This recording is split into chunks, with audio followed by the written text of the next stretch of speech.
Hello বন্ধুরা, আপনাদের জন্য নিয়ে আসলাম নতুন একটি ভিডিও। তো আমার সামনে দেখতে পাচ্ছেন একটি এমটি ইলেকট্রনিক্স পাওয়ার ইনভার্টার।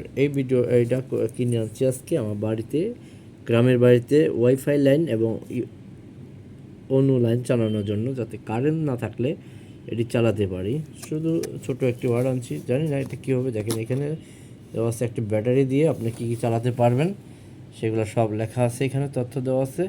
এটি ব্যাটারি কালেকশন থেকে কারেন্ট উৎপন্ন হয়ে এসি থেকে ডিসি হয়ে ডিভিডি প্লেয়ার, একটা ফ্যান চালাতে পারবেন এবং একটা টিভি দেওয়া আছে। তো আমার তো কিছু প্রয়োজন নেই, জাস্ট চার্জার প্রয়োজন চার্জ দেওয়ার জন্য। ওই ইনভার্টার আপনি সরি কী বলে হলো আপনার। তো চলুন দেরি না করে আমরা এখন আনবক্সিং করি। এই হলো সেই কাঙ্ক্ষিত ডিভাইসটি। এই ডিভাইসটি দিয়ে আমরা বাড়িতে যে ওয়াইফাই চালাবো, এটি দেখা আছে যে 180 ওয়াট। এই ওয়াটটি দিয়ে আমি জাস্ট বাড়িতে ইলেকট্রনিক ডিভাইস বলতে শুধু ওয়াইফাই লাইন এবং অন্য লাইনটা চালাবো, আর কিচ্ছু না। তো এটাই আপনাদের জন্য আজকে ভিডিওটি উপস্থাপন করলাম। তো ভিডিওটি কে কে এগুলো চালিয়েছেন এবং ব্যবহার উপযোগী কেমন, একটু কমেন্ট করে জানালে উপকৃত হব। ধন্যবাদ আপনাদেরকে। তো ভালো থাকবেন, টাটা।